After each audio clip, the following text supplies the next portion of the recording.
Good evening, guys. Welcome back to the vlog. Thank you for visiting my channel, and I hope you stick around. So please like and subscribe if you like this content.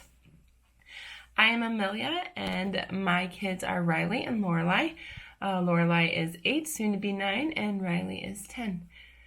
Yes, so anyway, so today we are talking about hard days. And let me tell you, today was one of those days, so that's why I did not vlog. Today is Monday. Today is Tuesday, the 15th. I don't know if it was because of the cat that died or just because we are getting back from a week break and just now getting back into the schedule of things. But I'm telling you, today was not one of those days that we enjoyed. But we got through it. And in the other time, the kids were happy again, and we had a good evening, and they're now into bed early, and they both fell right asleep. So, might have been a combination of sleep deprivation, sleep deprived, missing the cat, plus trying to get back into school. Who knows? But, sorry, my face is right in your face. Trying to hold the camera far away so it's not so... it's not so there. So I just wanted to tell you that everybody has bad days and hard days, even with or without homeschooling. It's just part of life, and it's how you deal with it and how you move around or how you go around about it. So I just wanted to share some of the things that we do when we have bad homeschool days or just bad days in general. First of all, I'd like to say some of it is my fault, and not always the case, but at this time, I think because we were off last week, I was like, oh, we could get it done. We don't need to take breaks. And apparently I kind of messed up with that a little bit, which I learned my lesson. But I like to evaluate why we're having them, or try to get down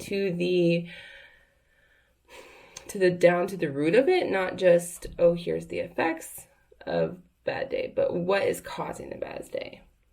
And this time, it probably had to do at least a tiny bit with my attitude as to how I was treating no breaks. And I won't say no breaks. I would say that, hey, let's just get through one lesson and then a break. And I'm not normally that way, and I don't know why I was that way. But it just must have been something in the air or something that we were just like, wow, I don't know what it was. But usually I'm like, okay, we do a lesson, we take a break. And for some reason, I don't know. I guess I wasn't letting the kids talk during the school either, so that might have been things. But here's some tips. Sorry, I probably shouldn't be babbling.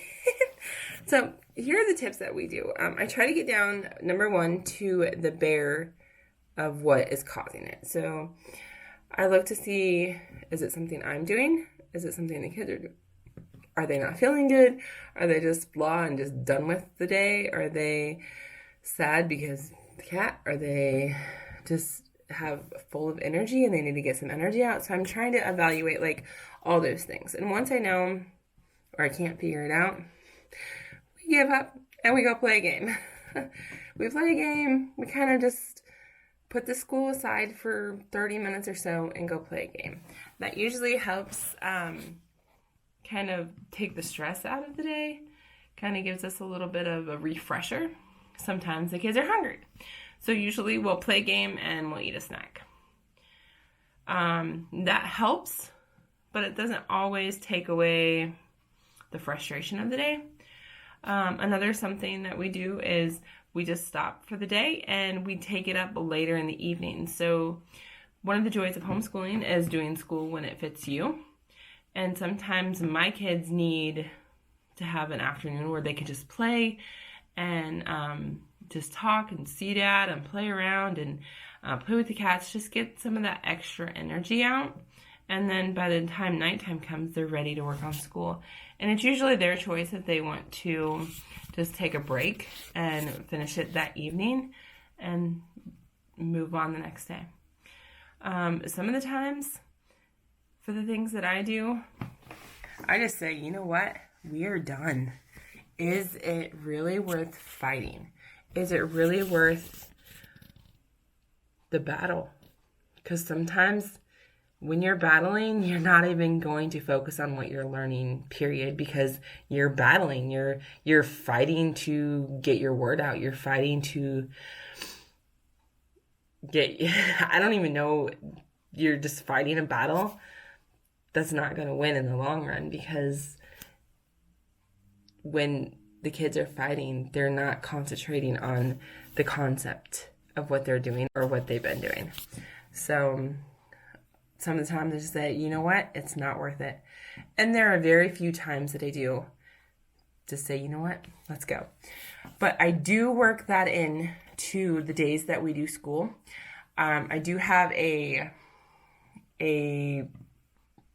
program, or not program. I do have a system. There we go. I do have a system where I give the kids one of these each month, and they're just say, I get to pick the day off. So they use for August, they've used for September, they use for October, and here's for November. And you can see they've kind of pulled the ones off. I do give them that option to use one of those days every month. So we have one of those for each kid, so 2 of those, and then we have 2 teacher days, which I can say, okay, we're not doing school today, or we don't need to do school today. So that kind of helps with the kids. They get to take some control over, hey, I don't want to do school today, but once it's used up, it's used up. And they've taken responsibility, and they have used them very wisely. They keep them until they actually want to do them, or sometimes they try and save up so they have 2 days in the next month to do.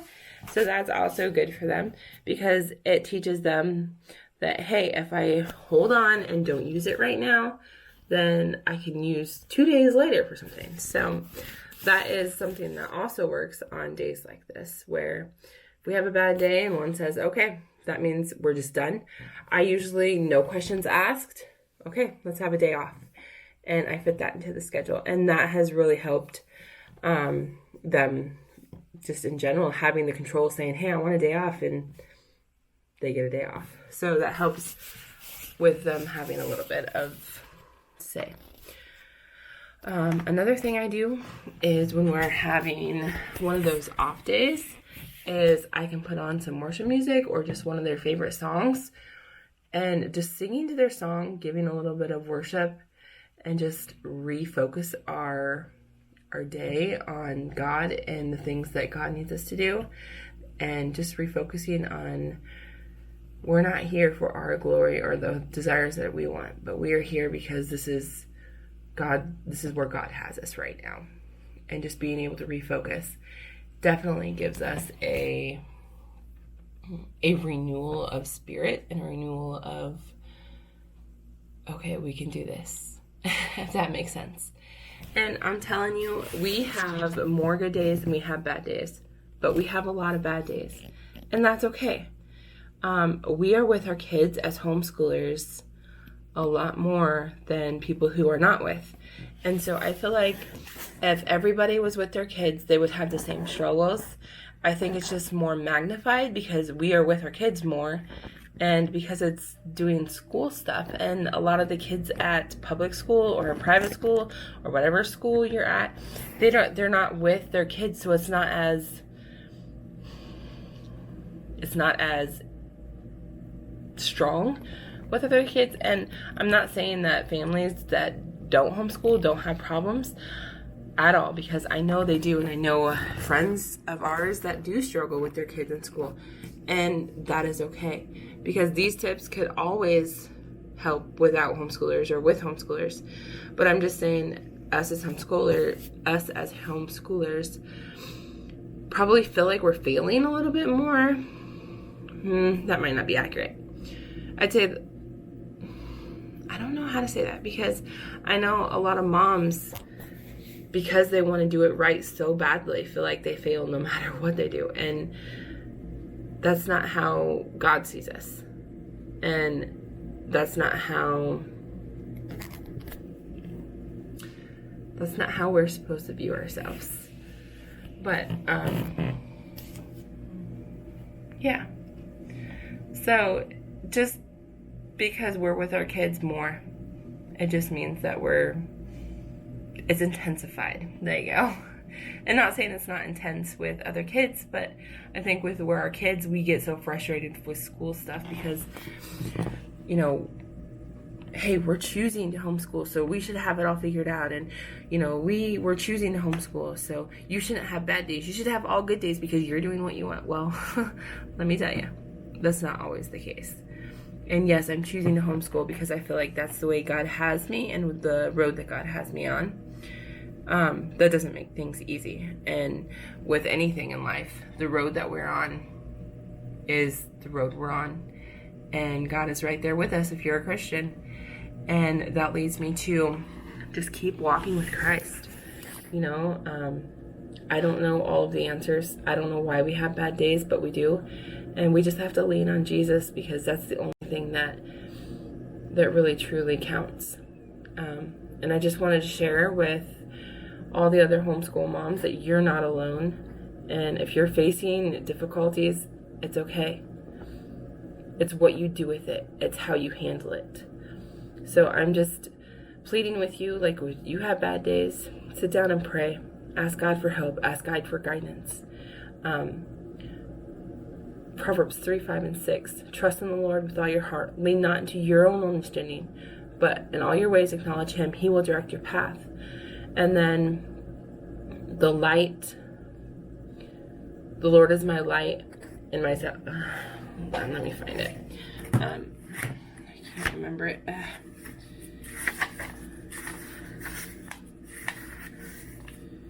But I'm telling you, God will give you the mercy.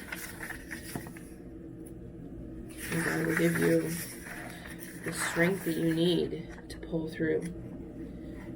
Your word is a lamp unto my feet and a light unto my path. If we hold close to God's word, He's going to give us a light to our path. Not saying that we're going to have 5,000 feet of wherever we need to go. It's that little light.